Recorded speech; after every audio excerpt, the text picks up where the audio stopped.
السلام علیکم ورحمۃ اللہ وبرکاتہ نحمدہ ونصلی علی رسولہ الکریم اما بعد اعوذ باللہ من الشیطان الرجیم بسم اللہ الرحمن الرحیم اللهم صل علی محمد وعلی آل محمد كما صلیت علی ابراہیم وعلی آل ابراہیم انک حمید اللهم بارک علی محمد وعلی آل محمد كما بارکت علی ابراہیم وعلی آل ابراہیم انک حمید مجید۔ یہ اللہ سبحانہ وتعالیٰ کا بڑا ہی فضل و کرم ہے کہ اللہ سبحانہ وتعالیٰ نے ہمیں ایک دوسرے کے ساتھ جڑنے کی سعادت نصیب فرمائی، اس نسبت سے کہ ہم اللہ سے جڑنا چاہتے ہیں اور محمد رسول اللہ صلی اللہ علیہ وسلم کے بتائے ہوئے طریقے کو اپنی زندگی میں اپنانا چاہتے ہیں۔ تو اسی کوشش میں ہم جنت کی طلب میں اور جہنم سے بچنے کی طلب میں ہمارا جڑنے کا مقصد یہی ہے کہ چاہے پھر وہ سیرت کے حوالے سے ہو یا عقیدے کی کلاس کے حوالے سے ہو، ہم سب کے جڑنے کا مقصد یہی ہے کہ ہم جو بھی کچھ سیکھ رہے ہیں اس سے ہم اللہ سبحانہ وتعالیٰ کے نزدیک ہو جائیں، یعنی کہ ہم جنت کو حاصل کرنے والے بن جائیں نیک اعمال کر کے، اور جہنم سے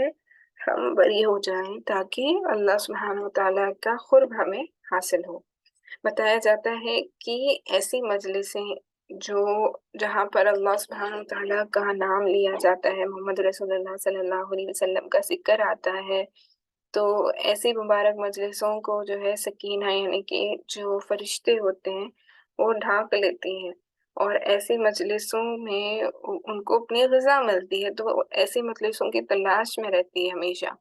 تو بتایا یہ جاتا ہے کہ ایسی مجلسوں سے جب وہ واپس عرش پہ جاتی ہیں تو اللہ سبحانہ وتعالیٰ علام الغیوب ہونے کے باوجود ان سے سوال کرتے ہیں کہ تم کہاں سے آ رہے ہو؟ تو بتاتے ہیں فرشتے کہ ہم فلاں فلاں جگہ سے آ رہے ہیں۔ تو اللہ سبحانہ وتعالیٰ حالانکہ سب کچھ جاننے کے باوجود بھی فرشتوں سے پوچھتے ہیں کہ تم کہاں سے آ رہے ہو؟ تو فرشتے بتاتے ہیں ہم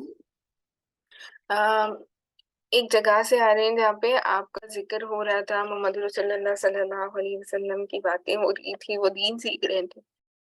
تو اللہ سبحانہ وتعالیٰ ان سے پوچھتے ہیں کہ کیا انہوں نے میری جنت کو دیکھا؟ تو اللہ تو فرشتے فرماتے ہیں کہ نہیں، دیکھا تو نہیں ہے۔ تو فرشتے فرماتے ہیں کہ نہیں، اللہ سبحانہ وتعالیٰ دیکھا تو نہیں ہے۔ تو اللہ سبحانہ وتعالیٰ ان سے دوبارہ پوچھتے ہیں کہ کس چیز سے پناہ مانگ رہے تھے؟ تو فرشتے فرماتے ہیں کہ جہنم سے پناہ مانگ رہے تھے۔ اگر ہم جنت کو دیکھ لیتے نا، تو فرشتے یہ فرماتے ہیں کہ جنت کو اگر وہ دیکھ لیتے تو اور بھی زیادہ اس کی طلب کر رہے ہوتے۔ تو اللہ تعالیٰ جب ان سے پوچھتے ہیں کہ کس چیز سے پناہ مانگ رہے تھے، تو فرشتے فرماتے ہیں کہ جہنم کی آگ سے پناہ مانگ رہے تھے۔ تو اللہ سبحانہ وتعالیٰ ان سے پوچھتے ہیں کہ کیا انہوں نے میری جہنم کو دیکھا ہے؟ تو فرشتے فرماتے ہیں کہ نہیں، اللہ سبحانہ وتعالیٰ جہنم کو دیکھا تو نہیں ہے، لیکن اگر دیکھ لیتے تو اس سے بھی زیادہ آپ سے پناہ مانگتے۔ تو اللہ سبحانہ وتعالیٰ فرماتے ہیں کہ تم گواہ رہنا کہ ان سبھی لوگوں کو میں نے بخش دیا، یعنی کہ ایسی مجلسوں میں بیٹھنے سے اللہ سبحانہ وتعالیٰ مغفرت کے فیصلے کرتے ہیں۔ آج ہم مغفرت کو بہت آسان چیز سمجھ بیٹھے ہیں، لیکن کل جب ہماری آنکھ بند ہو جائے گی، کل ہم جب اللہ کے سامنے حاضر کیے جائیں گے، تب ہمیں اس مبارک مجلسوں کا مول سمجھ میں آئے گا کہ یہاں پر چند منٹ کے لیے بیٹھنا ہمارے لیے کتنا فائدہ مند تھا۔ تو آج تو اللہ سبحانہ وتعالیٰ نے ہمیں اتنی سہولت دے دی ہے کہ ہم اپنے گھروں کے سکون میں بیٹھ کر ایسی مجلسوں میں جڑ سکتے ہیں۔ تو اہتمام کریں ایسی مجلسوں میں جڑنے کا، تاکہ آپ اللہ سبحانہ وتعالیٰ کے مقرب بندے بن سکیں، آپ دین سیکھ سکیں، اور آپ اپنی زندگیوں کو بہتر بنا سکیں، تاکہ اللہ سبحانہ وتعالیٰ آپ سے راضی ہو جائیں۔ چلیں ہم اپنی بات کا آغاز کرتے ہیں۔ ہماری گزشتہ جو نشست ہوئی تھی عقیدے کے حوالے سے، اس میں جو میں نے ریکارڈنگ بھیجی ہے، اس میں ایک غلطی ہو گئی تھی کہ میں نے غلطی سے کلاس کا نمبر جو ہے وہ 10 ہونا چاہیے تھا، لیکن میں نے دوبارہ 9 ہی لکھ دیا۔ تو گزشتہ جو نشست تھی ہماری، وہ عقیدے کی کلاس نمبر 10 تھی۔ میں انشاءاللہ آج اس کو ایڈٹ کر دوں گی، لیکن اگر آپ میں سے کسی نے پچھلے نشست نہیں سنی ہے اور اگر آپ سننا چاہتے ہیں، تو گزشتہ جو نشست تھی وہ عقیدے کے حوالے سے کلاس نمبر 10 تھی۔ تو آج ہماری کلاس نمبر 11 ہے۔ ہم نے پچھلی نشست میں پوائنٹ نمبر 28 تک ڈسکس کیا تھا۔ آج ہم اپنی گفتگو کو وہیں سے آگے بڑھاتے ہوئے آگے بڑھیں گے۔ یعنی کہ عقیدے کے متعلق ہماری گفتگو ہو رہی تھی، اور سارے پوائنٹ جو ہم ڈسکس کر رہے ہیں یہ سبھی چیزیں ہماری عقیدے کے حوالے سے ہیں۔ تو عقیدہ وہ ضروری عناصر ہیں جن پر مسلمان کہلانے کے لیے کسی کا عقیدہ ہونا ضروری ہے، یعنی کہ ہم جو پوائنٹس، جن بھی چیزوں کے بارے میں ہم، جن نقطوں کے بارے میں ہم ذکر کر رہے ہیں، یہ سب اتنے اہم ہیں کہ ہمیں ان کو دل سے ماننا، دل سے جاننا انتہائی ضروری ہے اپنے آپ کو ایک مسلمان کہلانے کے لیے۔ تو عقیدہ جو ہے وہ مسلمانوں کے لیے صرف عقیدہ صرف ایک ہے، اس میں کوئی اختلاف نہیں ہو سکتا، یعنی کہ ہمارے جو عقائد ہے اس کی بنیاد جس پہ رکھی گئی ہے، سب سے اہم تو جیسے ہم نے اس شروعاتی نقطوں میں دیکھا کہ اللہ کی وحدانیت کے اوپر ہم نے کافی پوائنٹس کور کیے ہیں کہ اللہ سبحانہ وتعالیٰ ایک ہے، اس کا کوئی شریک نہیں ہے، وہ علام الغیوب ہے، یعنی کہ ہر غیب کی چیز کو جاننے والا ہے، اور اللہ سبحانہ وتعالیٰ جو ہے ہر چیز پر قدرت رکھتا ہے، اور ہر چیز جو بھی اس دنیا میں ہو رہی ہے وہ صرف اور صرف اللہ کے حکم سے ہو رہی ہے، اور اسی حساب سے ہو رہی ہے جیسے اللہ سبحانہ وتعالیٰ نے چاہا۔ اس میں کوئی دو رائے نہیں ہے۔ اگر آپ اپنے آپ کو مسلمان سمجھتے ہیں تو یہ آپ کا بنیادی عقیدہ ہونا چاہیے کہ کرنے والی ذات صرف اور صرف اللہ ہی کی ہے، جو کچھ ہوتا ہے صرف اور صرف اللہ ہی سے ہوتا ہے، اور محمد رسول اللہ صلی اللہ علیہ وسلم اللہ سبحانہ وتعالیٰ کے بندے اور رسول ہیں۔ یہ ہمارا اہم عقیدہ ہے بنیادی، تو اس میں کوئی اختلاف اور دو رائے نہیں۔ اگر کوئی اپنے آپ کو مسلمان سمجھتا ہے تو اس کے لیے یہ انتہائی اہم ہے کہ وہ اللہ سبحانہ وتعالیٰ کی وحدانیت، یعنی کہ ایکتا جو ہے اللہ سبحانہ وتعالیٰ کے ساتھ معبود ہے اور وہی عبادت کے لائق ہے، اس پر یقین رکھنا بھی اتنا ہی اہم ہے۔ اس کے ساتھ ہی ساتھ اس بات پر بھی ہمیں عقیدہ رکھنا اہم ہے کہ محمد رسول اللہ صلی اللہ علیہ وسلم اللہ کے بندے اور رسول ہیں اور خاتم النبیین ہیں۔ اس پوائنٹ کے حوالے سے ہم آج کافی ڈسکشن کریں گے انشاءاللہ۔ تو فقہا وغیرہ کے اقوال میں اختلاف ہو سکتا ہے، یعنی کہ فقہ کے جو مسئلے ہوتے ہیں نا، اس میں اختلاف ہو سکتا ہے لیکن عقیدے میں نہیں ہو سکتا، یعنی کہ فقہی مسائل، یعنی کہ جیسے نماز کے مسئلے ہو گئے، زکوٰۃ کے مسئلے ہو گئے، یا حج ارکان جو آپ ادا کرتے ہیں صدقات کے ہو گئے، یا کسی بھی چیز مطلب دین میں کرنے والے رکن کے حوالے سے اختلاف ہو سکتا ہے، اور اختلاف آپ کو الگ الگ فقہوں میں ملے گا، جیسے کہ حنفی فقہ ہے، شافعی فقہ ہے، ایسے ہی دیگر جو بڑے امام گزرے ان سبھی کے جو فقہ ہے، اس میں تھوڑی تھوڑی چیزیں آپ کو علیحدہ مل سکتی ہیں ارکان کرنے کے حوالے سے، جیسے کہ نماز پڑھنے کے طریقے میں شافعی مسلک میں رفع دین ہوتا ہے، حنفی مسلک میں نہیں ہوتا۔ تو ایسے ہی بہت ساری آپ کو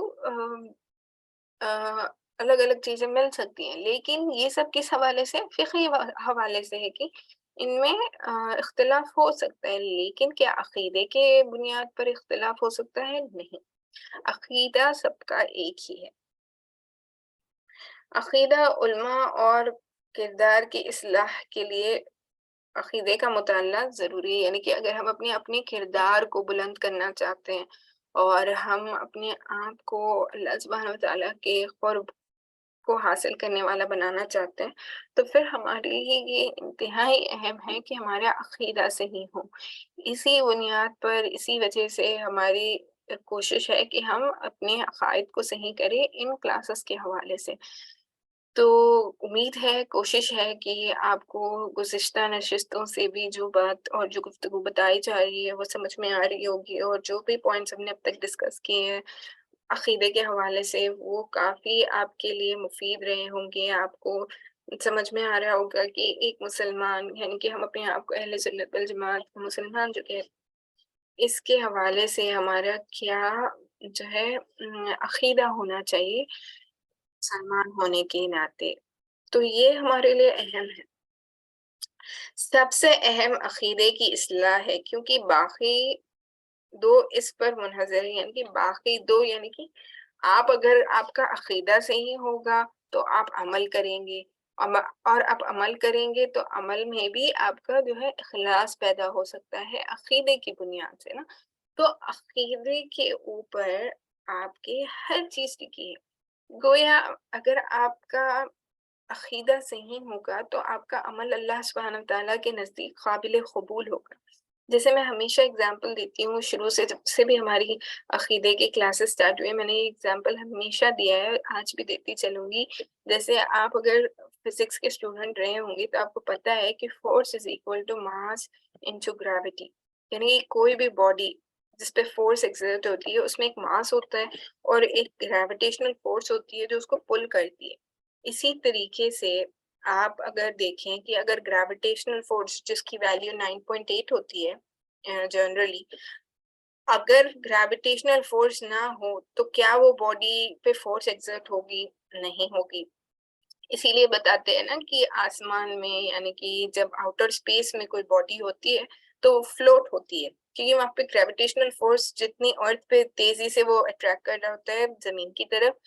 آسمان میں اور چاند پر نہیں ہوتا. اسی وجہ سے جو بھی چیز ہوتی ہے وہ گھومتے رہتی ہے بس اڑتے رہتی ہے. اسی طریقے سے آپ اگر سمجھیں تو ہمارے اسلام میں عقیدہ جو ہے یعنی کہ صحیح عقیدہ اس گریویٹیشنل فورس کی طرح ہے کہ اگر کوئی چیز میں وزن ہو کوئی بھی عمل آپ کریں اللہ کے نزدیک وہ قابل قبول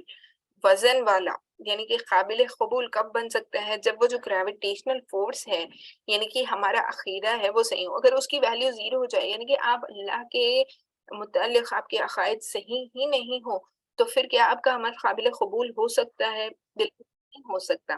جیسے کہ میں آپ کو ایک اور اگزامپل دیتی چلوں گی. آپ دیکھیں کہ اگر کوئی غیر مسلم ہے جو نہایت ہی اچھی نیت کا ہے اور وہ غریبوں کو کھانا کھلاتا ہے وہ ان کو کپڑے بناتا ہے یتیم و مسکینوں کی مدد کرتا ہے کیا اس کے لیے قیامت میں کوئی اجر ہوگا اس کی ان نیکیوں کی وجہ سے؟ نہیں ہوگا. کیوں؟ کیونکہ اس کی ایمان ہی نہیں ہے.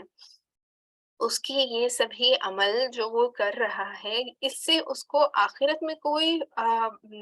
جو ہے فائدہ نہیں ہونے والا ہے. ان سب عملوں سے اللہ کیا کریں گے اس کی دنیاوی زندگی کو آسان کر دیں گے اس کے لیے دنیا جنت جیسی بن جائے گی لیکن کیا اسے آخرت میں کوئی حصہ ملے گا اس کے نیک اعمالوں کا؟ نہیں. اس کے برعکس اگر کوئی مسلمان ایسا کام کرے کہ غریبوں مسکینوں کا یتیموں کا جو ہے مددگار بنے ان کی حمایت کرے ان کے لیے کھانے کا انتظام کرے کپڑے کا انتظام کرے تو نہ صرف اس کی دنیا بہتر ہوگی بلکہ اللہ سبحانہ و تعالیٰ اس کے ان عملوں کی وجہ سے اس کو آخرت میں بھی بڑا اجر عطا فرمائے گا. تو یہاں پہ پتا کیا چلا کہ کام تو دونوں بھی سیم کر رہے ہیں نا دونوں بھی ایک سا کر رہے ہیں لیکن دونوں میں فرق کہاں آ گیا؟ عمل قابل قبول کی بنیاد پر ہو گیا. ایک ایمان والا ہے اس کے دل میں ایمان ہے اس کا عقائد صحیح ہے وہ جو بھی کر رہا ہے اس امید سے کر رہا ہے کہ میرے اللہ مجھ سے راضی ہو جائے اور یہ عمل جو میں کر رہا ہوں اس کی وجہ سے مجھے جنت الفردوس میں جگہ ملے اور میں جہنم سے بچ جاؤں. تو جب بندہ اس عقیدے سے کوئی عمل کرتا ہے تو پھر اس کا عمل قابل قبول ہو جاتا ہے. اس کے برعکس وہ انسان جو جس کے دل میں ایمان نہیں ہے جس کے پاس کوئی آپ کہیں کہ جس کے پاس عقیدے صحیح نہیں ہیں وہ نیک عمل تو کر رہا ہے لیکن اس کا فائدہ اسے آخرت میں کچھ بھی نہیں ملنے والا. تو یہ بہت اہم چیز ہے ہم سب کو سمجھنے کے لیے کہ ہم کوئی بھی عمل کریں تو اس میں جو ہے اللہ کے لیے کیا جانے والا ہونا چاہیے. اور دوسری اہم چیز جیسے جو قابل قبول بناتی ہے جیسے گریویٹیشنل فورس ایکسرٹ ہوتی ہے اسی طرح ہمارے عقائد یہاں پر ہمارے لیے کوئی بھی عمل ہم کریں تو ہمارے عقائد جو ہیں ہمارا ایمان جو ہے وہ گریویٹیشنل فورس کی طرح کام کرتا ہے. تو ہمارے اعمال تب تک ہی قبول ہوں گے جب ہمارے عقائد درست ہوں گے. تو یہ اسی لیے ہمارے لیے بہت اہم ہے. تو چلیں ہم اپنی گفتگو کو آگے بڑھاتے ہیں اور ہمارا جو پوائنٹ نمبر 28 ہم نے ڈسکس کیا تھا اس سے آگے بڑھتے ہوئے ہم آج پوائنٹ نمبر 29 کو ڈسکس کرنے لگے ہیں. پوائنٹ نمبر 29 ہے We believe and are certain that Muhammad sallallahu alaihi wasallam is his chosen servant, Abd, his elected prophet, Nabi, and his messenger, Rasul, with whom he is well pleased. یعنی کہ ہمیں یقین ہے اور ہم یقین رکھتے ہیں کہ محمد صلی اللہ علیہ وسلم اس کے برگزیدہ بندے ہیں، یعنی کہ عبد ہے، اس کے برگزیدہ نبی ہے یعنی کہ نبی ہے، اور اس کے رسول ہیں یعنی کہ رسول جو جس پر اللہ نے کلام اتارا، تو رسول ہیں جن سے وہ خوش ہیں۔ تو یہ اہم چیزیں ہیں جو ہمیں جس پر ہمارا عقیدہ ہے۔ نبی صلی اللہ علیہ وسلم ان کے عبد ہے، یعنی کہ یہ بھی ہمارا اہم عقیدہ ہے اہل سنت والجماعت کا، کہ اللہ سبحانہ و تعالیٰ کے بھیجے ہوئے رسول ہیں آپ صلی اللہ علیہ وسلم، آپ کے بندے ہیں، عبد ہیں، آپ کے بھیجے ہوئے یعنی کہ آپ کے چنندہ برگزیدہ نبی ہیں۔ تو یہاں پہ ہمارے لیے اہم ہے یہ سمجھنا کہ اتنی وضاحت سے عبد کا لفظ یعنی کہ عبد یعنی کہ جسے ہم بندے اور رسول ہیں کہتے ہیں، جیسے کہ اللہ کی جیسے ہم سب اللہ کے بندے ہیں، اسی طرح نبی بھی جو ہوتے ہیں وہ بھی اللہ ہی کے بندے ہوتے ہیں، چنندہ بندے ہوتے ہیں جن کو اللہ سبحانہ و تعالیٰ نبوت کا شرف دیتا ہے۔ تو یہاں پہ اس کو اتنی وضاحت سے اس لیے بیان کیا گیا کیونکہ پچھلے زمانوں میں بھی اور اس زمانے میں بھی کچھ ایسے فرقے ہیں جو اپنے آپ کو مسلمان سمجھتے ہیں اور جو نبی کریم صلی اللہ علیہ وسلم کو عبد نہیں سمجھتے، نور سمجھتے ہیں۔ وہ سمجھتے ہیں کہ آپ صلی اللہ علیہ وسلم کی ذات مبارک جو تھی وہ ہم عام انسانوں کی طرح عبد نہیں تھی، جبکہ ایسا نہیں ہے۔ ہمارا یہ عقیدہ بنیادی صحیح ہونا چاہیے کہ محمد رسول اللہ صلی اللہ علیہ وسلم کی ذات مبارک جو اللہ سبحانہ وتعالیٰ نے ہم سب کو جس کا امتی بنا کر بھیجا ہے، وہ بھی ہماری طرح ہی عبد تھے، اللہ کے بندے تھے، لیکن چنندہ بندے جن کو اللہ سبحانہ وتعالیٰ نے اپنی نبوت کے لیے مقرر فرمایا تھا اور اپنا رسول بنا کر بھیجا تھا تاکہ ان کے ذریعے سے ہماری اصلاح ہو سکے۔ تو یہ ہمارے لیے اہم ہے۔ اور یہاں پہ میں ایک اور بات دہراتی چلوں کہ جب بھی محمد رسول اللہ صلی اللہ علیہ وسلم کا نام آئے تو کم از کم صلی اللہ علیہ وسلم یعنی کہ سب سے چھوٹا درود تو آپ لازمی پڑھیں، یا پھر آپ کوئی بھی درود شریف پڑھ سکتی ہیں، لیکن کم از کم صلی اللہ علیہ وسلم کہنا لازم ہے۔ تو عبد کا مطلب غلام یا خادم ہے، جیسے کہ ہم سب اللہ کے بندے ہیں یعنی کہ غلام ہیں، اللہ کے خادم ہیں، ہم سب ساری مخلوق جو بھی ہے اللہ کے حکم کے تابع ہے، چاہے وہ جن ہو، انس ہو، ہم انسان ہو گئے، اور چرند پرند، پہاڑ جھاڑ، ہر چیز، ہر ایک مخلوق جو ہے اللہ کی جو ہے حکم کے تابع ہے۔ اللہ تعالیٰ کا بندہ ہونا انسان کا سب سے بڑا درجہ ہے، یعنی کہ انسان کا سب سے بڑا درجہ کیا ہے کہ ہم اللہ تعالیٰ کے بندے ہیں نا،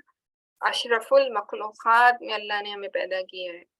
تو نبی صلی اللہ علیہ وسلم کی زندگی کا بلند ترین مقام وہ تھا جب آپ کو معراج پر لے جایا گیا، تو نبی کریم صلی اللہ علیہ وسلم جو اللہ کے چنندہ نبی ہیں، برگزیدہ نبی ہیں، امام الانبیاء ہے، سارے نبیوں کے سردار ہے، آپ سوچیں کہ اللہ سبحانہ وتعالیٰ نے یہاں پر اتنا وضاحت سے عبد کا لفظ کیوں استعمال کیا؟ اس لیے استعمال کیا کیونکہ جیسے میں نے آپ کو بتایا نا، کچھ فرقے ایسے ہیں جو نبی کریم صلی اللہ علیہ وسلم کی محبت میں اس طرح غلو کرتے ہیں، غلو یعنی کہ وہ آپ صلی اللہ علیہ وسلم کے مقام کو اتنا بلند ترین کر دیتے ہیں کہ بلند تو کرنا چاہیے، بے شک آپ کی ذات بلند و بالا ہے، لیکن اس کو لے جا کر اللہ سبحانہ وتعالیٰ کی وحدانیت کے ساتھ نہیں ملایا جا سکتا۔ یہ ہم سب کے لیے اہم ہے کہ ہم اس بات کو سمجھیں کہ ایک اللہ کی ذات ہے جو معبود برحق ہے، جو ایکتا ہے، جس کا کوئی شریک نہیں ہے، اور جو سب چیزوں پر قدرت رکھتی ہے، یہ اللہ سبحانہ وتعالیٰ کی ذات ہے، اس میں کوئی شریک نہیں ہے، حتیٰ کہ کوئی نبی بھی نہیں شریک ہو سکتا اللہ سبحانہ وتعالیٰ کی ذات میں۔ تو اللہ کی وحدانیت، اللہ کے جو قدرت ہے، یہ اللہ ہی کے لیے ہے اور یہ اللہ ہی اس پر قادر ہے، جیسے کہ علام الغیوب کہیں جگہ قرآن مجید میں ہمیں ملتا ہے کہ اللہ سبحانہ وتعالیٰ نے محمد رسول اللہ صلی اللہ علیہ وسلم کو یہ فرما دیا کہ جب آپ کفار و مشرکین کو دعوت دیتے اور آپ کا دل بے انتہا چاہتا کہ یہ مسلمان ہو جائے، آپ ان کو بڑی ہی اچھی انداز میں دعوت دیتے، لیکن اللہ سبحانہ وتعالیٰ نے فرما دیا قرآن مجید میں کہ اے نبی صلی اللہ علیہ وسلم، آپ کا کام صرف ان کو ان تک کلام کو پہنچانا ہے، یعنی کہ ان کو ڈرانا ہے۔ ہدایت دینا یا نہ دینا یہ اللہ ہی کے ہاتھ میں ہے، اور اللہ نے ان ظالموں کفاروں کے دلوں پر مہر لگا دی ہے، جس سے آپ کے بات کا ان پر کوئی اثر نہیں ہوتا۔ تو اسے پتا کیا چلا کہ قدرت آخر میں اللہ ہی کی ہے، ہر چیز کو کرنے کی قدرت صرف اور صرف اللہ ہی کی ہے۔ اور جو نبی کریم صلی اللہ علیہ وسلم ہمارے پاس بھیجے گئے رسول بنا کر، نبی بنا کر، تو یہ اللہ نے ان کا انتخاب کیا عبد کی شکل میں، یعنی کہ ہم جیسے سیرت کے حوالے سے ہم نے طویل گفتگو کی ہے اور ہم نے دیکھا ہے کہ کن حالات میں محمد رسول اللہ صلی اللہ علیہ وسلم دنیا میں تشریف لائے تھے اپنی والدہ آمنہ کے بطن سے نا۔ تو اللہ نے محمد رسول اللہ صلی اللہ علیہ وسلم کا جب انتخاب فرمایا تو بالکل بظاہر اسی طریقے سے آپ دنیا میں تشریف لائے جس طریقے سے کوئی بھی انسان دنیا میں تشریف لاتا ہے، جیسے کہ اپنی ماں کے بطن سے۔ تو اس سے پتہ یہ چلا کہ آپ کی ذات عالی بھی عبد ہے، یعنی کہ آپ بھی اللہ کی آپ کہیں اللہ سبحانہ وتعالیٰ کی بندگی میں شامل تھے ہمیشہ سے۔ تو یہاں پہ ہم نے بتایا نا کہ اللہ سبحانہ وتعالیٰ نے محمد رسول اللہ صلی اللہ علیہ وسلم کا مقام اتنا بلند و بالا اسی لیے بھی کیا ہے کیونکہ اللہ سبحانہ وتعالیٰ نے آپ صلی اللہ علیہ وسلم کو معراج پر بلایا تھا۔ تو معراج کا واقعہ کافی طویل ہے اور آپ نے کئی دفعہ سنا ہوگا، اسی لیے میں اس کی وضاحت پہ نہیں جاؤں گی، بس کچھ باتیں کہتے ہوئے آگے بڑھ جاؤں گی کہ اللہ سبحانہ وتعالیٰ نے صرف اور صرف محمد رسول اللہ صلی اللہ علیہ وسلم کو اپنے پاس بلایا، ایسا کوئی اور نبی نہیں گزرا۔ آپ اگر تاریخ کے حوالے سے دیکھیں کہ گزشتہ جو نبی گزرے، حیات الصحابہ اگر آپ مطالعہ کریں تو آپ کو پتہ چلے گا کہ ایسے کوئی اور نبی نہیں گزرے جس کو اللہ سبحانہ وتعالیٰ نے آسمانوں پر بلایا اور ان سے ہم کلام ہوئے اتنا نزدیک سے۔ موسیٰ علیہ السلام سے اللہ تعالیٰ کلام کرتے تھے، اسی لیے ان کو کلیم اللہ کہا جاتا ہے، لیکن موسیٰ علیہ السلام نے اللہ سبحانہ وتعالیٰ کو نہیں دیکھا، آپ صرف ہم کلام ہوتے تھے کوہ طور کے پہاڑ پہ۔ تو موسیٰ علیہ السلام کے علاوہ اور دیگر نبی ہم کلام نہیں تھے اللہ سبحانہ وتعالیٰ کی ذات سے، اور محمد رسول اللہ صلی اللہ علیہ وسلم کو یہ شرف حاصل ہے کہ اللہ سبحانہ وتعالیٰ نے ان کو ساتوں آسمانوں کے اوپر بلایا، وہاں پر ہمیں نماز کا تحفہ ملا۔ تو ایک حد جس کو بتاتے ہیں نا سدرۃ المنتہا، وہاں اس سے آگے تو جبرائیل علیہ السلام نے بھی آپ صلی اللہ علیہ وسلم سے کہہ دیا کہ اگر میں اس سے آگے بڑھوں گا تو میرے پر جل جائیں گے، اس سے آگے آپ کو اکیلے ہی جانا ہوگا۔ تو وہاں جہاں کوئی جا نہ سکا وہاں پہ اللہ نے ہمارے نبی صلی اللہ علیہ وسلم کو بلایا اور انتخاب فرمایا اور ہمیں اتنی بہترین نماز مبارک دی، اور ہم نے جو کلام سنا ہے نا کہ اللہ اور محمد رسول اللہ صلی اللہ علیہ وسلم کا کیا کلام ہوا تھا، التحیات للہ والصلوات والطیبات، جو ہم ہمیشہ نمازوں میں پڑھتے ہیں، ان سب ہی کا ہم نے سنا ہوا ہے۔ تو یہاں سے پتہ یہ چلا کہ اللہ نے اپنا بندہ تو بنایا ہے نبی کریم صلی اللہ علیہ وسلم، لیکن ان کا مقام بہت اعلیٰ ہے، ان کا مقام بہت اعلیٰ ہے۔ تو اسراء مکہ مکرمہ سے مسجد الاقصی تک کا سفر، یعنی کہ آپ دیکھیں کہ اگر آپ سوچنے سمجھنے لگیں اور انسانی دماغ کو اس کے بیچ میں لے کر آئیں تو آپ اس پر یقین کرنا آپ کے دنیا کے اعتبار سے، دنیاوی اعتبار سے آپ کو بالکل ہی ناممکن دکھے گا کہ مکہ مکرمہ سے مسجد الاقصی تک کا سفر، پھر مسجد الاقصی سے 7 آسمانوں کا سفر، 7 آسمانوں سے واپس مسجد الاقصی، پھر مسجد الاقصی سے واپس مکہ مکرمہ کا سفر چند ایک لمحات میں آپ صلی اللہ علیہ وسلم نے طے کیا ہے۔ تو اس کو کافی لوگ ہیں، ایسے کئی فرقے ہیں جو اس واقعے معراج کو تسلیم نہیں کرتے، لیکن ہم جب اپنے آپ کو مسلمان کہتے ہیں، ہمارا یہ حنفی فقہ آپ کہہ لیں یا اہل سنت والجماعت کا جو ہمارا فرقہ ہے،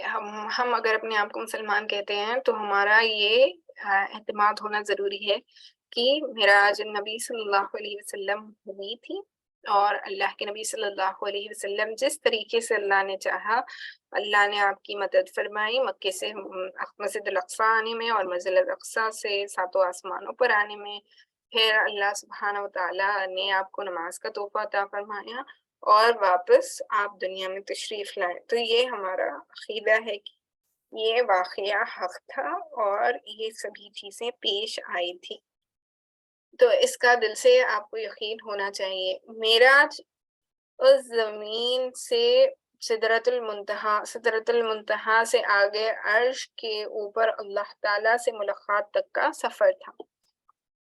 یعنی کہ کتنا بہترین وہ سفر ہے۔ انشاءاللہ ہم سیرت کے حوالے سے سیرت کی کلاسز میں ہمارے اس کا ذکر ہمیں ملے گا اور ہم اس کا تفصیلی مطالعہ انشاءاللہ تب کریں گے، یہاں تک کہ جبرائیل علیہ السلام بھی سدرۃ المنتہا کے مقام کو عبور نہ کر سکیں، جیسے کہ میں نے آپ کو بتایا نا کہ یہ حد تھی، یعنی کہ سدرۃ المنتہا کے آگے جبرائیل علیہ السلام بھی آگے نہیں آ سکتے تھے۔ تو یہ نبی صلی اللہ علیہ وسلم کے زمانے میں سب سے بلند مقام تھا۔ آپ صلی اللہ علیہ وسلم اس وقت اللہ تعالیٰ کے سب سے زیادہ قریب تھے، یعنی کہ جب معراج کا واقعہ پیش آیا تو نبی کریم صلی اللہ علیہ وسلم اور اللہ کے درمیان کا جو فاصلہ ہے ہم اس کو بیان تو نہیں کر سکتے، لیکن بتایا یہ جاتا ہے کہ وہ کافی کم ہو گیا تھا، اور آپ صلی اللہ علیہ وسلم اللہ کے بہت نزدیک تھے۔ یہ ایک ایسا سفر تھا جس میں اللہ تعالیٰ نے انہیں سب سے زیادہ عزت دی۔ اللہ تعالیٰ نے آپ کو ایک لقب سے نوازا جو عبد تھا۔ اس کی دلیل سورہ اسراء آیت نمبر 1 سے ملتی ہے کہ سبحان الذی اسریٰ بعبدہ لیلا من المسجد الحرام الی المسجد الاقصی، کہ اللہ پاک ہے جس نے اس رات مسجد الحرام سے مسجد الاقصی تک کا سفر میں اپنا عبد لیا، یعنی کہ آپ صلی اللہ علیہ وسلم کو اپنا عبد بنایا، اور اللہ سبحانہ وتعالیٰ نے اس سفر کو طے کروایا، یعنی کہ مسجد الحرم یعنی کہ مکہ مکرمہ سے لے کر مسجد الاقصی تک۔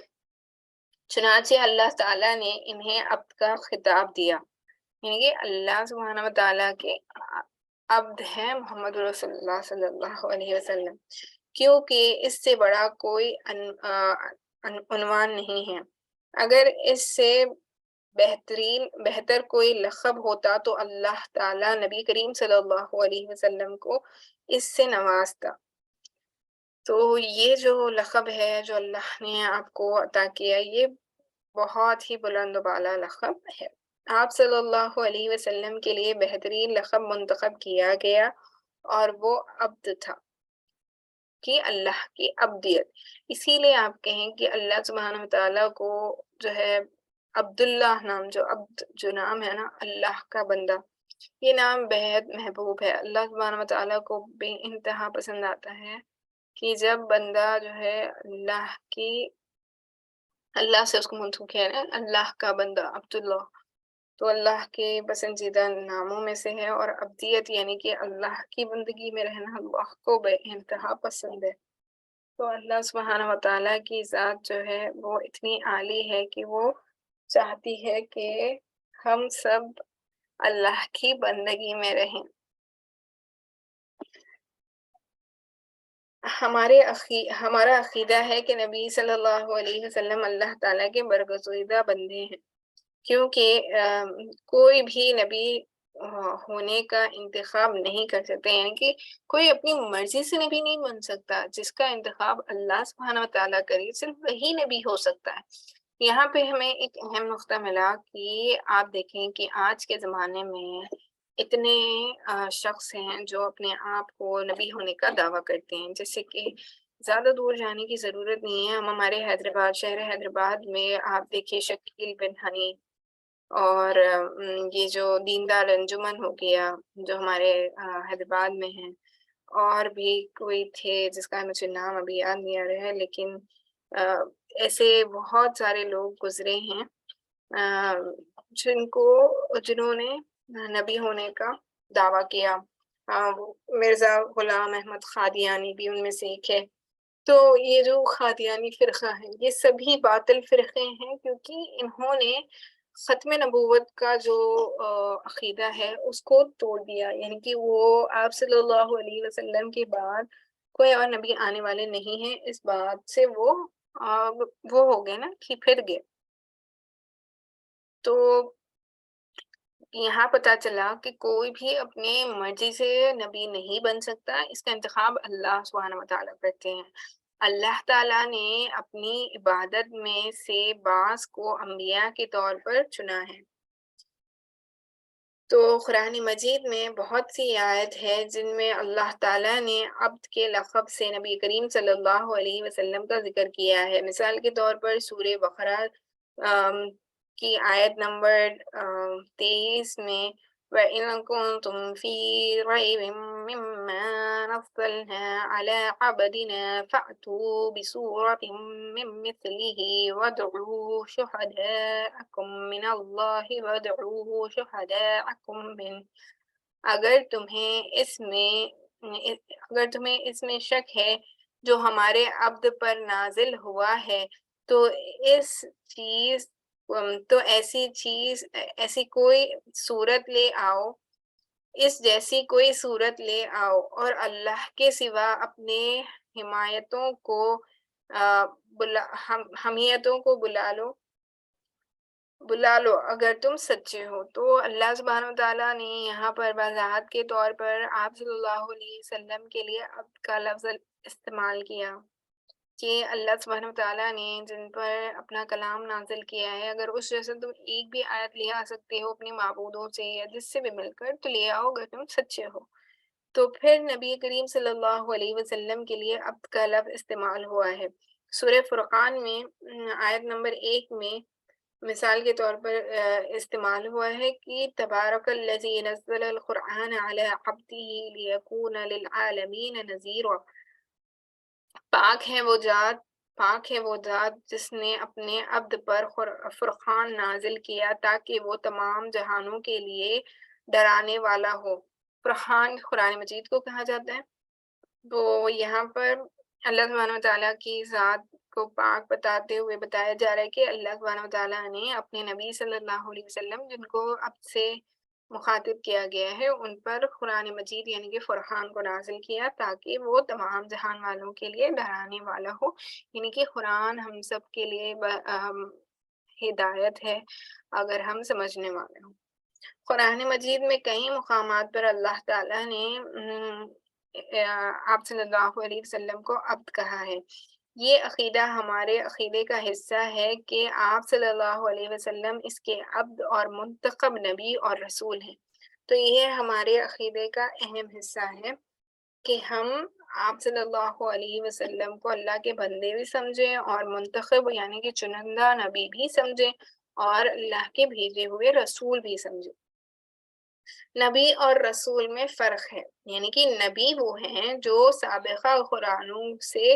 خبردار کریں، رسول وہ ہوتے ہیں جسے اس کے اپنے قرآن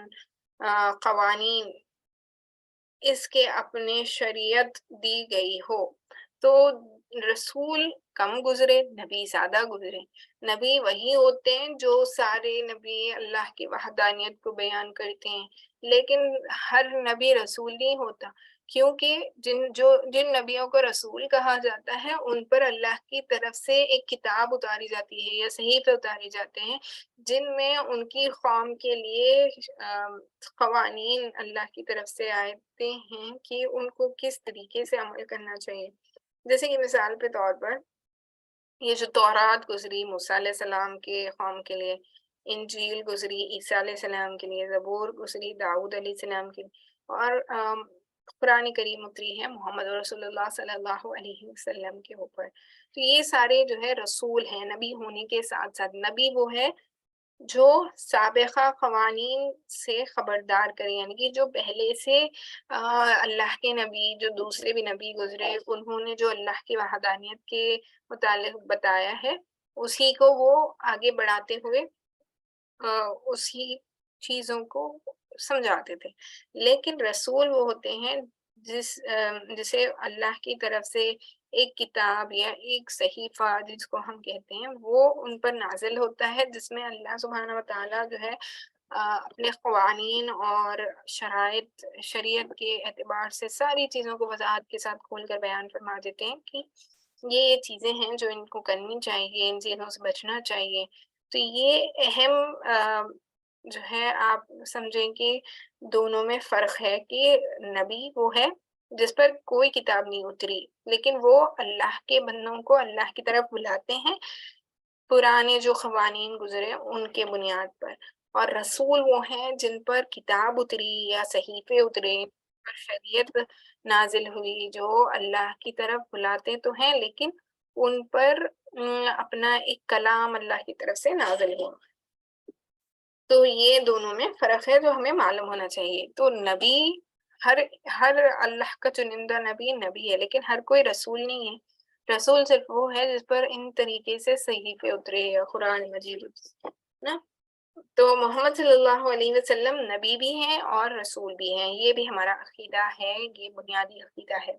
تمام رسول انبیاء تھے، لیکن تمام انبیاء رسول نہیں تھے۔ یہی میں بتانے لگی تھی کہ تمام انبیاء کرام جو تھے وہ سارے نبی تھے، لیکن تمام انبیاء کرام رسول نہیں تھے۔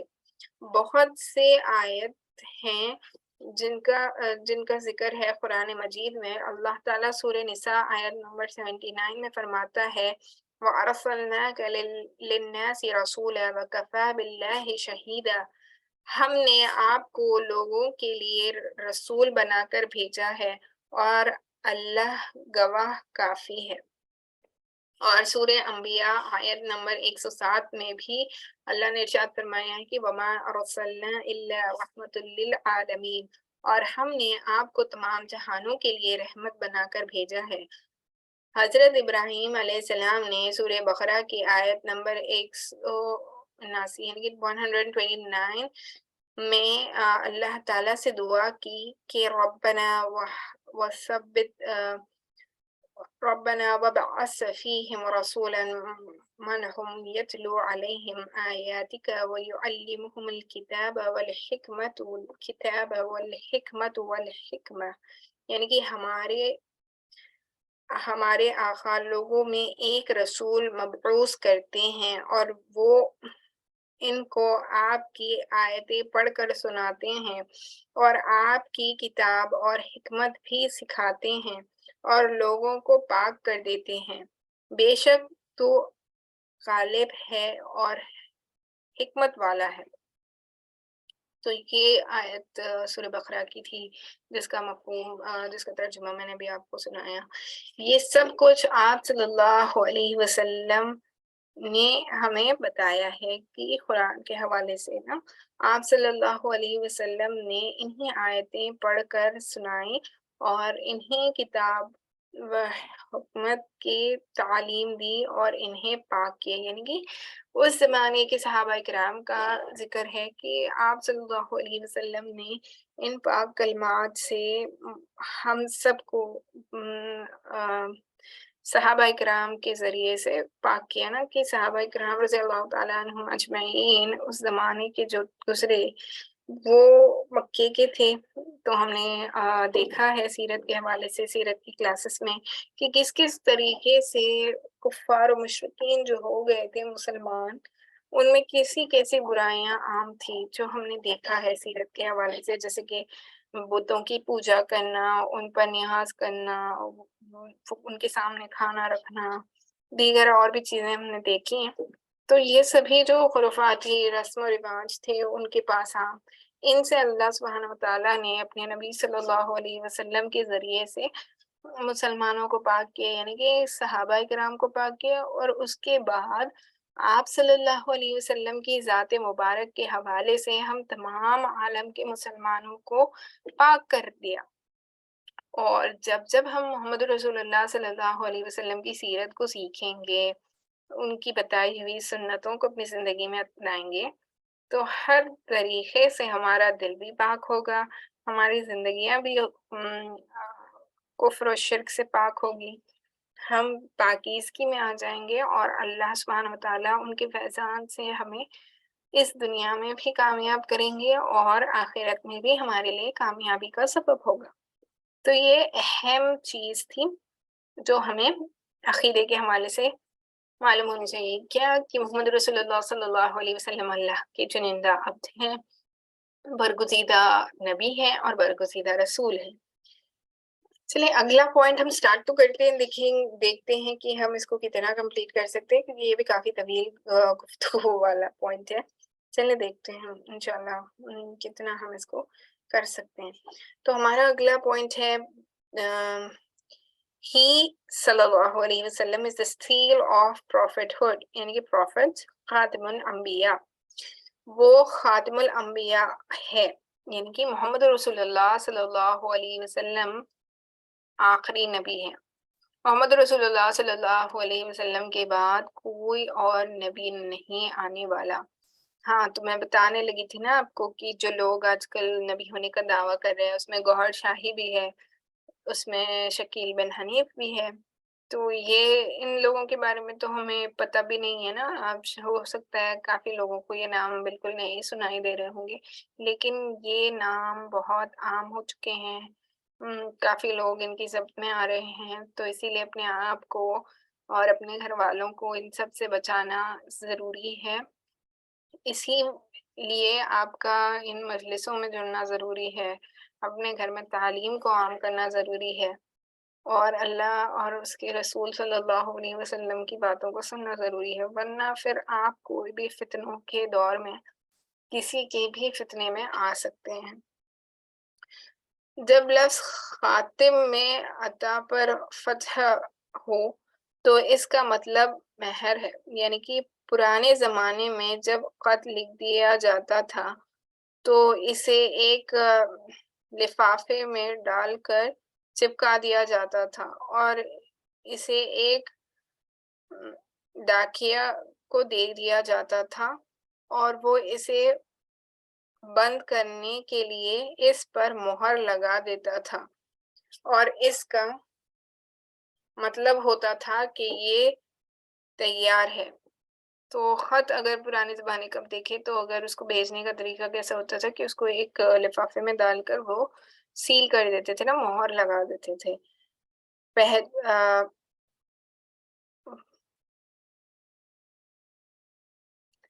تو اس سے پتہ یہ چلا کہ جیسا خاتم النبیین ہیں محمد رسول اللہ صلی اللہ علیہ وسلم، تو ہم نے سیرت کے حوالے سے پڑھا کہ اللہ سبحانہ وتعالیٰ نے آپ صلی اللہ علیہ وسلم کی کاندھے کی ہڈی کے نیچے بھی ایک مہر بنائی تھی کہ آپ خاتم النبیین ہیں، یعنی کہ آپ کے بعد کوئی اور نبی نہیں ہونے والا ہے۔ سیب کے سائز کی ایک مہر تھی جو اللہ سبحانہ وتعالیٰ نے آپ صلی اللہ علیہ وسلم کی جسم پر موجود رکھی تھی، جسے ہم مہر نبوت کہتے ہیں، کہ آپ کے سچے نبی ہونے کی بھی یہ مہر تھی اور خاتم النبیین ہونے کی بھی یہ مہر تھی۔ بنیادی طور پر مہر کا جو مہر لگاتے ہیں اس کا مطلب آخری چیز ہے، تو مہر جب لگ جاتی ہے خط پہ تو یہ تیار ہوتا ہے بھیجنے کے لیے، اسی طریقے سے مہر جب لگ جاتی ہے تو یہ آخری چیز ہوتی ہے، یعنی کہ محمد رسول اللہ صلی اللہ علیہ وسلم کو بھی اللہ نے مہر لگا کر بھیجا تھا، یعنی کہ اس کے بعد اب کوئی اور نبی نہیں آنے والے، اس پر ہمارا یقین ہونا چاہیے۔ نبی صلی اللہ علیہ وسلم خاتم الانبیاء ہیں، آپ کے بعد کوئی نبی نہیں آنے والا. ہمارے نبی صلی اللہ علیہ وسلم پر نبوت جو ہے نبوت کی مہر لگ چکی ہے، یعنی کہ آپ کے بعد کوئی اور نبی نہیں ہو سکتا. یہ داعی خاتم پر کثرت کے ساتھ بھی آ سکتا ہے. اس کا مطلب یہ ہے کہ ختم کرنے والا، یعنی کہ ختم جس کو کر دیا جاتا ہے اس کے بارے میں بتایا جا رہا ہے. جیسے کہ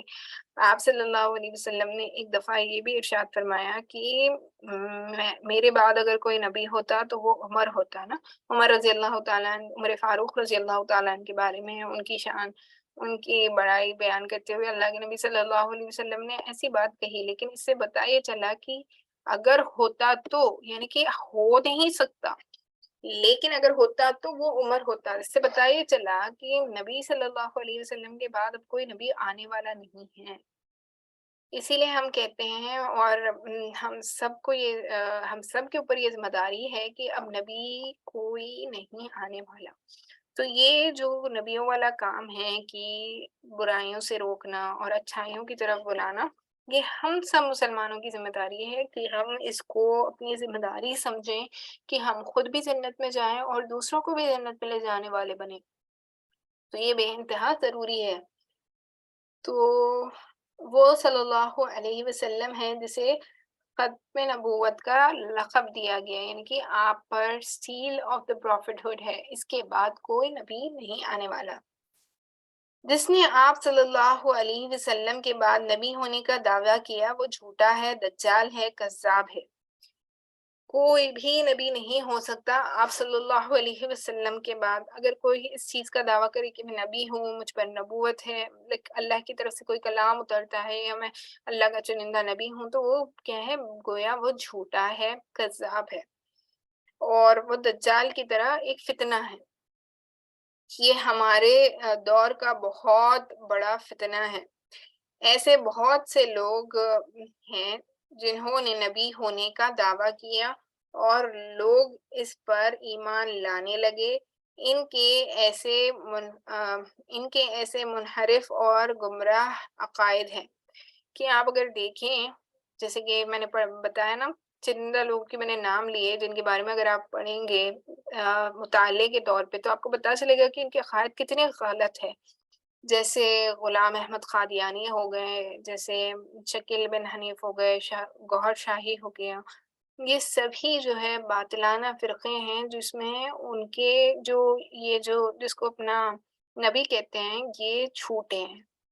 یہ نبی ہو ہی نہیں سکتے نا، کیونکہ نبوت کا سلسلہ محمد رسول اللہ صلی اللہ علیہ وسلم پر ختم کر دیا گیا. اس کے بعد کوئی نبی آنے والے ہیں نہیں. تو جب یہ دعویٰ کرتے ہیں کہ یہ نبی ہیں تو پھر گویا یہ جھوٹا دعویٰ ہے. جب ہم کہتے ہیں کہ آپ صلی اللہ علیہ وسلم آخری نبی ہیں تو کچھ لوگ کہتے ہیں کہ کیا عیسیٰ علیہ السلام نہیں آئیں گے؟ تو لیکن آپ صلی اللہ علیہ وسلم نبی بن کر کے بعد نبی بن کر نہیں آئیں گے، بلکہ وہ رسول اللہ صلی اللہ علیہ وسلم کے امتی بن کر آئیں گے.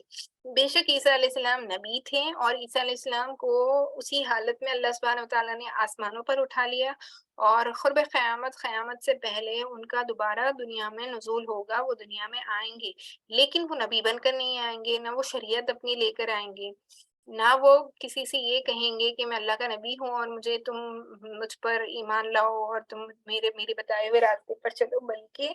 وہ محمد رسول اللہ صلی اللہ علیہ وسلم کے امتی بن کے آئیں گے، جیسے کہ ہم سب امتی ہیں. یعنی کہ ہم محمد رسول اللہ صلی اللہ علیہ وسلم کی لائی ہوئی شریعت کے تابع ہیں، اور وہ بھی آپ صلی اللہ علیہ وسلم کی دی گئی شریعت کے تابع ہوں گے. وہ اپنی اور ایک نئی شریعت لے کر نہیں آئیں گے. تو ماضی میں بہت سے لوگ ایسے گزرے ہیں جنہوں نے نبوت کا دعویٰ کیا. ان میں سے ایک کا نام مرزا قادیانی ہے، مرزا غلام احمد قادیانی. جیسے میں آپ کو بھی بتا رہی تھی نا، قادیانی لوگ جو ہوتے ہیں اپنے آپ کو احمدی کہتے ہیں، لیکن ان کے عقائد اگر آپ دیکھیں گے تو وہ بے حد انتہائی آپ کہہ لیں گے غلط ان کے عقائد ہیں، اور وہ ان کے یہ جو غلام احمد قادیانی ہے نا، اس کو نبی مانتے ہیں. اس نے نہ صرف نبوت کا دعویٰ کیا بلکہ یہ دعویٰ بھی کیا کہ ان پر ایک کتاب نازل ہوئی ہے۔ تو آپ دیکھیں کہ کتنا جھوٹا یہ شخص ہوگا نا، کہ نہ صرف اس نے نبوت کا دعویٰ کیا بلکہ اس نے یہ بھی دعویٰ کیا کہ اس کے اوپر ایک کتاب نازل ہوئی ہے۔ ایک حدیث میں ہے کہ ان کے بعد 30 دجال ہوں گے، یعنی کہ آپ صلی اللہ علیہ وسلم کے بعد 30 دجال ہوں گے، یعنی کہ 30 ایسے لوگ گزریں گے جو اپنے آپ کو نبی ہونے کا دعویٰ کریں گے۔ تو اللہ نے تو نبی کریم صلی اللہ علیہ وسلم نے ان کی مثال کس چیز سے دی؟ دجال سے دی، کیونکہ دجال ایک بہت بڑا فتنہ ہے۔ اسی طریقے سے یہ جو کذاب ہیں، جھوٹے نبی ہیں، یہ بھی امت کے لیے ایک بہت بڑا فتنہ ہے۔ قادیانی ان میں سے ایک تھا، جو مرزا غلام احمد قادیانی تھا۔ چلیں آگے بڑھتے ہیں۔ مصلیت الکذاب مسلم نامی شخص نے رسول اللہ صلی اللہ علیہ وسلم کے زمانے میں نبوت کا دعویٰ کیا تھا، اور ابو بکر رضی اللہ تعالیٰ عنہ کو آپ کے ساتھ جہاد کرنا پڑا۔ یعنی کہ ایک شخص خود آپ صلی اللہ علیہ وسلم کے زمانے میں خود نبوت کا دعویٰ کرنے لگا۔ تب دیکھیں کہ جب نبی کریم صلی اللہ علیہ وسلم کے زمانے میں کذاب گزرے، کے زمانے میں جھوٹے اور دجال گزرے، تو پھر آج تو فتنوں کا دور ہے۔ آج تو محمد رسول اللہ صلی اللہ علیہ وسلم کی بتائی ہوئی زندگی سے، طریقوں سے ہم اتنے دین بیزار ہیں، تو کیسے یہ فتنے ہمارے اندر نہیں پنپیں گے اور کیسے ہم ان کا شکار نہیں ہوں گے۔ ہم ان سے تبھی بچ سکتے ہیں جب ہم اپنے آپ کو، اپنے گھر والوں کو دین سے جوڑ کر رکھیں، ایسی مجلسوں کا آپ حصہ بنیں جہاں پر آپ کو صحیح عقائد سکھائے جا رہے ہیں، جہاں پہ سیرت النبی صلی اللہ علیہ وسلم آپ کو پڑھائی جا رہی ہے، جہاں پر تعلیم کا مطالعہ ہوتا ہے، جہاں آپ خود اپنے گھروں میں تعلیم کرنے والے بنیں گے، تو پھر انشاءاللہ ان سبھی فتنوں سے بچنا آپ کے لیے آسان ہو جائے گا۔ اس فتنے نے لوگوں کو گمراہ کر دیا ہے اور دین اور سیدھی راہ سے دور کر دیا ہے۔ یہ لوگ صرف مسلمان اور ان کے عقائد میں پھوٹ ڈالنے کے لیے کھڑے ہوتے ہیں۔ تو آپ سمجھیں کہ جیسے ہم سب مسلمان تو ہیں، لیکن ہمارے مسلمان ہونے میں بھی اتنے فرقے آج کل بن گئے ہیں کہ ان سب باطلانہ فرقوں کی کیا کوشش ہے؟ یہی کہ مسلمانوں کا جو اتحاد ہے، ایک یونٹی جو ہے، اس کو وہ توڑ دینا، کیونکہ یہ باطلانہ فرقے جو ہیں بس اسی کی سازش میں بنائے گئے ہیں کہ یہ مسلمانوں میں پھوٹ ڈال دیں۔ اس کا ذکر سورہ الاحزاب آیت نمبر 40 میں بھی ہے کہ ما کان محمد عبد من رجالکم ولکن رسول اللہ وخاتم النبیین وکان اللہ بکل شیء محمد تمہارے مردوں میں سے کسی کے باپ نہیں ہیں، بلکہ اللہ کے رسول اور آخری نبی ہیں، اور اللہ ہر چیز کا جاننے والا ہے۔ آپ صلی اللہ علیہ وسلم کو اللہ تعالیٰ نے اللہ سبحانہ وتعالیٰ نے تمام کمالات عطا فرمائے ہیں۔ تو اللہ سبحانہ وتعالیٰ نے اپنے نبی صلی اللہ علیہ وسلم کو تمام چیزیں عطا کی تھی، کمالات اللہ سبحانہ وتعالیٰ نے انہیں عطا کیے تھے۔ سورہ مائدہ میں بھی آیت نمبر 3 میں ارشاد ہے کہ اليوم اکملت لکم دینکم واتممت لکم نعمتی ورضیت لکم الاسلام دینا۔ آج میں نے تمہارے لیے تمہارے دین کو مکمل کر دیا اور تم پر اپنی نعمت پوری کر دی اور تمہارے لیے اسلام کو بطور دین پسند کر دیا۔ تو منطقی طور پر بھی اس کے بعد کسی کے آنے کی ضرورت نہیں، کیونکہ اللہ سبحانہ وتعالیٰ نے ہمارے لیے ہمارے دین کو جو ہے مکمل کر دیا۔ اس کا ہمیں قرآن سے جو ہے وضاحت ملتی ہے کہ نبی محمد صلی اللہ علیہ وسلم کو اللہ سبحانہ وتعالیٰ نے خاتم النبیین بھی کہا ہے، اور یہ بھی کہہ دیا ہے کہ آپ نے جو دین اور شریعت لائی ہے، یہ آپ نے دین کو مکمل کر دیا۔ تا قیامت کے لیے یہی شریعت ہوگی، یہی مسلمانوں کے لیے احکام ہوں گے، اسی پر ہم سب کو چلنا ہے۔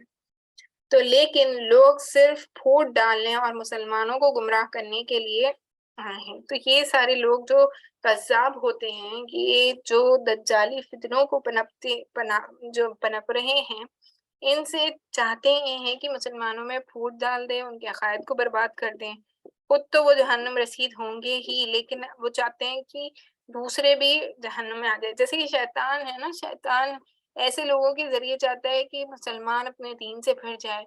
زیادہ سے زیادہ لوگوں کو وہ اپنے ساتھ جہنم میں لے جانا چاہتے ہیں۔ تو اس ایسے دجالی فتنوں سے، شیطانی فتنوں سے ہم تبھی بچ سکتے ہیں جب ہم اپنے آپ کے اوپر محنت کریں۔ لیکن جان لو کہ یہ سب جھوٹے ہیں، کیونکہ اللہ کے نبی صلی اللہ علیہ وسلم نے فرما دیا کہ میرے بعد کوئی نبی نہیں آئے گا اور میں خاتم النبیین ہوں۔ ٹھیک، یہ ہمارا بہت اہم عقیدہ ہے کہ اللہ کے نبی صلی اللہ علیہ وسلم آخری نبی ہیں۔ اللہ کے نبی صلی اللہ علیہ وسلم کے بعد کوئی نبی نہیں آنے والا۔ تو یہ ہمیں خود بھی جاننا ہے، خود بھی سیکھنا ہے، خود بھی اس کا عقیدہ رکھنا ہے، اپنے بچوں کو، اپنے گھر والوں کو، سب کو اس کے بارے میں بتانا ضروری ہے، اہم ہے، کیونکہ آج کل کے زمانے میں ایسے ایسے فتنے پنپ رہے ہیں جن سے اگر ہم بچنا چاہتے ہیں تو صرف ایک ہی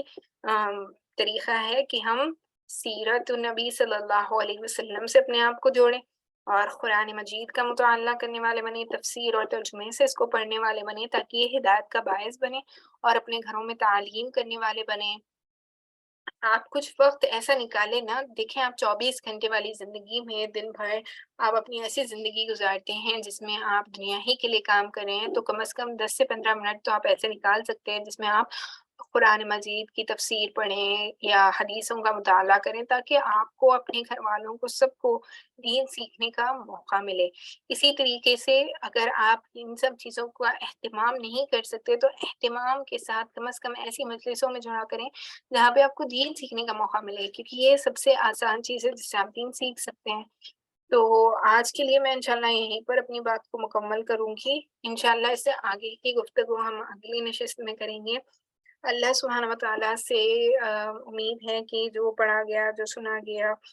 جو کہا گیا، اس میں کوئی غلطی اور کوتاہی ہوئی تو اللہ ہمیں معاف کر دے اور ہمیں قبول فرما لے اپنے مقرب بندوں میں، اور ہمیں عمل کرنے کی توفیق نصیب فرمائے۔ وآخر الدعوانا ان الحمد للہ رب العالمین۔ سبحان اللہ وبحمدہ، سبحانک اللہم وبحمدک، ونشہد ان لا الہ الا انت، نستغفرک ونتوب الیک۔ سبحان ربک رب العزت عما یصفون، وسلام علی المرسلین، والحمد للہ رب العالمین۔ انشاءاللہ آپ سے ملاقات ہوگی اگلے سیٹرڈے انشاءاللہ، اللہ نے چاہا تو، سیرت النبی صلی اللہ علیہ وسلم کے حوالے سے، جس کی ڈیٹیلز میں آپ کو انشاءاللہ بھیج دوں گی۔ چلیے اللہ حافظ، اگلے نشست میں ملتے ہیں۔ السلام علیکم ورحمۃ اللہ وبرکاتہ۔